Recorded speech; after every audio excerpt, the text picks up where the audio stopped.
Movie की शुरुआत में हमें दिखाया जाता है कि एक लेडी बर्तन में वैक्स उबाल रही है और उसके हाथ में एक फेस मास्क भी है जिसके वजह से कुछ बनाने वाली है वो। तभी उसके दो बच्चे भी दिखाए जाते हैं। इनमें से एक बड़ा ही जिद्दी होता है और दोनों अपने टेबल पर बैठकर कुछ खा रहे थे और दूसरे वाले बच्चे का खाना खिलाने के लिए कुर्सी पर उसे बांधा जाता है। तभी वह अपनी मोम को ही नोच लेता है। इसके बाद मूवी में हमें 6 लोगों का एक ग्रुप दिखाया जाता है जिसमें 4 लड़के होते हैं और 2 लड़कियां होती है, जहाँ पर हमें पता चलता है निक और कार्ली दोनों ट्विंस हैं। दरअसल ये लोग फुटबॉल का मैच देखने के लिए जा रहे थे और फुटबॉल का मैच अगले दिन होता है, इसलिए यह सारे लोग रात को ही निकल जाते हैं और अपने सफर के लिए आगे बढ़ते हैं। तब यह देखते हैं कि रात हो चुकी है। तभी इन्हें रास्ते में हाउस ऑफ वैक्स का एक पोस्टर दिखाया जाता है। इसके बाद ये सोचते हैं कि रात हम यहीं गुजार सकते हैं, तो सभी लोग मिलकर कैंपिंग करने लगते हैं। तभी हमें दिखाया जाता है कि सभी लोग कैंपिंग करते वक्त बड़े खुश हो रहे थे और सभी लोग एंजॉय कर रहे होते हैं। इसके बाद डाल्टन उन सब का वीडियो शूट करने लगता है, लेकिन तभी एकदम से तेज हवा चलने लगती है और उन्हें हवा के साथ साथ एक बड़ी भयंकर बदबू आती है,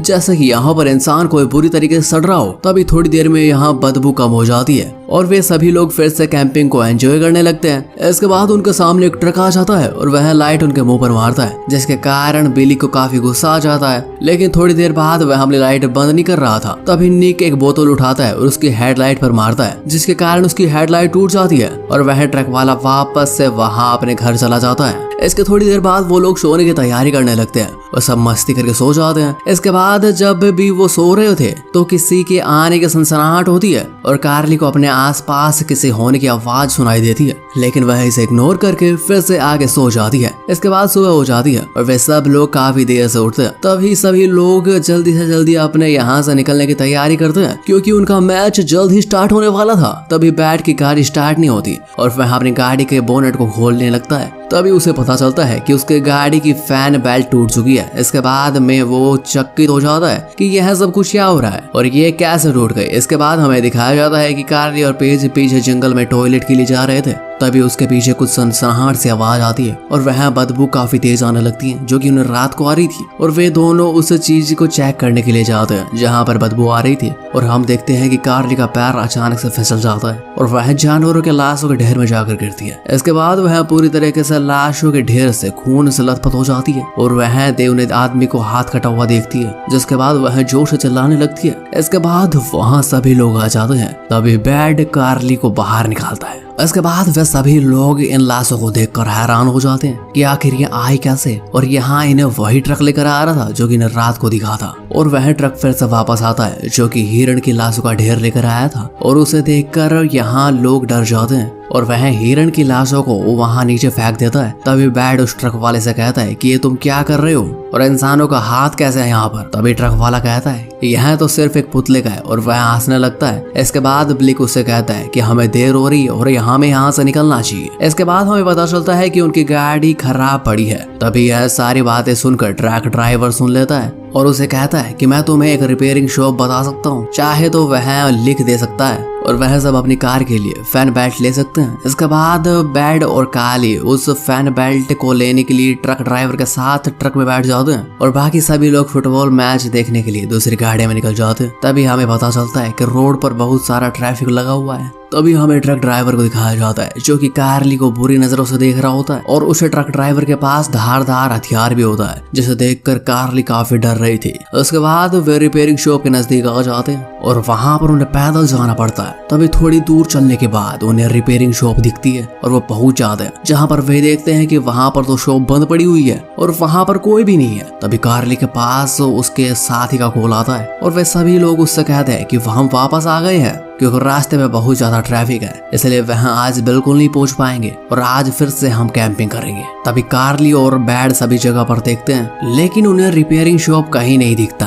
तभी हमें आगे चलकर चर्च में चले जाते हैं, जहां पर एक फ्यूनरल हो रहा होता है और वे दोनों सॉरी बोलकर वहां से बाहर निकल आते हैं। इसके बाद वे चर्च से बाहर निकल कर एबो नाम के इंसान से मिलते हैं, जिसे देखकर बैड फिर से सॉरी बोलता है, लेकिन वह आदमी उसे अनदेखा कर चर्च में चला जाता है। इसके बाद उन दोनों का रोड साइड में हाउस ऑफ वैक्स नजर आता है, जहाँ पर वो दोनों उसे देखकर वहाँ अंदर चले जाते हैं और अंदर सारी चीजें वैक्स से बनी हुई होती है, जिसे देखकर वो दोनों काफी अचंभे पर पड़ जाते हैं और वो चीजें काफी खूबसूरत होती है। तभी उन्हें वहाँ पर न्यूज़पेपर दिखाई देता है जिसमें लिखा होता है कि टीडी नाम की एक लेडी ने ये वैक्स हाउस अपने हस्बैंड की याद में बनवाया है और यहाँ पर बहुत सारी चीजें वैक्स की बनी हुई है, चाहे कुर्सी हो या फिर मेज, सभी चीजें वैक्स की बनी हुई है। इसके बाद कार्ली देखता है कि कई चीजों के पीछे विंस नाम लिखा हुआ है और ऐसा लग रहा है कि इस आदमी ने इन चीजों को डिजाइन किया है। इसके बाद एक कार्ली एक शीशे की तरफ देखता है, जहाँ पर उसे दिखता है कि पीछे से कोई देख रहा है। तभी भी दोनों उसकी तरफ देखने लगते हैं, पर वहाँ पर कोई नहीं था। इसके बाद कार्लो पीछे फिर से एक वैक्स की बनी हुई मूर्ति दिखाई देती है, जिसे देखकर वह काफी डर जाता है और दोनों इस जगह से भाग जाते हैं। इसके बाद वे दोनों फिर से रिपेयरिंग शॉप पर आ जाते हैं, जहाँ पर उन्हें बो मिलता है। तभी कार्य को पता चलता है कि यह शॉप बो की ही है। इसके बाद बैड उन्हें फैन बेल्ट के बारे में पूछने लगता है। तभी वह कहता है कि वह गाड़ी की फैन बेल्ट हमारे पास नहीं है और उन रिपेयरिंग शॉप में भी नहीं है जहाँ पर फैन बेल्ट नजर आती है। जिसके बाद वो काली और बैड से कहता है कि यहाँ घर तुम्हारी गाड़ी से रिलेटेड बहुत सारे स्टॉक पड़े हैं, तुम चाहो तो इस घर में से ये ले सकते हो, शायद तुम्हें फैन बेल्ट भी मिल जाए। इसके बाद वे तीनों उसके घर की तरफ जाने लगते हैं और थोड़ी दूर पैदल चलने के बाद वे वहां पहुंच जाते हैं। तभी बैड कार्ली से कहता है कि तुम यहाँ बाहर मेरा इंतजार करो, मैं फैन बेल्ट लेकर आता हूँ। तभी वह बाहर खाली गाड़ी में बैठ जाती है। वही उनके दूसरे फ्रेंड्स कैंपिंग की जगह पर आ चुके थे। तभी शाम हो जाती है और डाल्टन और निक की कार की लीक बेल्ट ढूंढने के लिए वहां पर पास जाने लगते हैं और उन्हें पता चलता है कि उनकी लोकेशन तो जीपीएस पर भी नजर नहीं आ रही। इसके बाद वे दोनों पहुंच जाते हैं जहां से उन्हें पैदल जाना होता है। तभी हमें बैड को दिखाया जाता है, जो कि फैन बेल्ट लेने के लिए उस घर के अंदर आया था और वो वहां भी वैक्स की बनी हुई चीजें देखता है, जो कि उसे वैक्स हाउस में देखी थी। इसके बाद उसे इंसानों की सर्जरी करने वाले बहुत से टूल्स मिलते हैं। तभी हमें कार्ली को दिखाया जाता है कि जो बाहर बैठ तंग आ चुकी थी। तभी वह कार से बाहर आ जाती है और देखती है कि इस कार को मैंने पहले कहीं देखा है और वह उस गाड़ी की हेडलाइट देखती है और वह वही ट्रक होता है जिस रात ने उसे भगाया था। वह जोर जोर से ट्रक का हॉर्न बजाने लगती है। तभी हमें अंदर दिखाया जाता है कि बैड के कमरे का लाइट चली जाती है और पीछे से आकर कोई बैड के पैर की नस काट देता है। तभी कार्ली अपने दोस्त के पास फोन करती है, लेकिन उनके दोस्त का फोन बिजी आ रहा होता है। तभी वह उसके पास वॉइस मेल भेजती है। इसके बाद हम देखते हैं कि वो अकेले घर में से बाहर आता है। उसके बाद बैड नहीं आया था। तभी वह कार्ली अपने ट्रक की खिड़की बंद कर लेती है और रियर से गियर में चला देती है ट्रक को, जिसके बाद ट्रक पलट जाता है और कार्ली वहां से पैदल भागने लगती है। इधर हम देखते हैं कि बैड की बॉडी का मांस वह आदमी घसीट कर लेकर जा रहा होता है और बैड की बॉडी में इंजेक्शन लगा रहा होता है। वह सभी घावों को सील कर रहा होता है, मानो उसके शरीर के कुछ ऑर्गन्स निकाल लिए गए हों। तो अभी हमें दिखाया जाता है कि वह बैड की बॉडी को एक मशीन के अंदर फिट कर देता है और उसकी बॉडी को वैक्स में बदलने वाला होता है और यह आदमी बॉडी वैक्स में बदल रहा होता है, जिसका नाम विल्सन होता है। और इसके बाद हमें कार्ली को दिखाया जाता है, जो कि बो से बचकर भाग रही होती है। तभी हम देखते हैं कि कार्ली उसी चर्च के अंदर पहुंच जाती है, जहां पर हम देखते हैं कि यह तो वही लोग हैं जिसे उसने पहले देखा था। तभी वह उन्हें हाथ लगाकर देखती है, जो उन्हें लगता है कि वो वैक्स से बने हुए हैं।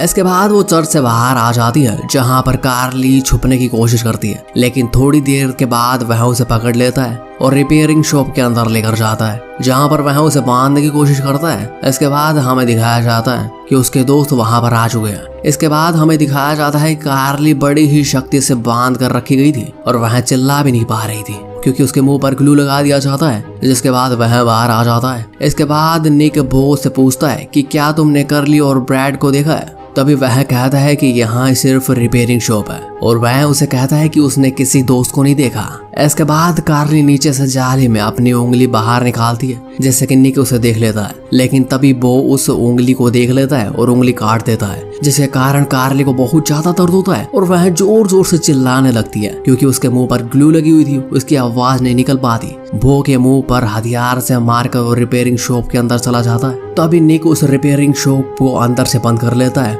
और नीचे जाकर कार्ली को छुड़ाने लगता है। इसके बाद हमें डाल्टन को दिखाया जाता है, जो कि बैड को ढूंढते ढूंढते हाउस ऑफ वैक्स के अंदर चला जाता है, जहां पर वह उन वैक्स से भरी हुई मूर्तियों को देखता है। तभी वह वहां पर बैड का बना हुआ पुतला देखता है, जिसे देखकर वह उसे हाथ लगाता है और बैड की आंखें फिर जाती है और वह उसकी खाल को उतारने लगता है। तो वह देखता है कि वह बुरी तरीके से उतर चुकी है और पीछे से विल्सन डाल्टन पर हमला कर देता है। और उसे मौत के घाट उतार देता है। इसके बाद हमें दिखाया जाता है कि कार्ली और निक उस रिपेयरिंग शॉप के बाहर निकल चुके थे और उन्हें दिखता है कि यहाँ पर कोई व्यक्ति नहीं रहता, बस वैक्स से बने हुए पुतले रहते हैं। इसके बाद विंसेंट अपने दोस्तों के पास वहाँ कैंपिंग करने पहुंच जाते हैं, जहाँ पर वह दोनों को बुरी तरीके से मार देता है। इसके बाद निक और कांच के शीशों को तोड़ने लगता है, जहां पर वह एक धनुष निकालता है जिसकी आवाज बो उसका पीछा करते करते वहां पर आ जाता है। इसके बाद अन्य अपने धनुष से सीने पर हमला करते हैं, जिससे बो पूरी तरीके से घायल हो जाता है। इसके बाद हम देखते हैं कि बो मरानी है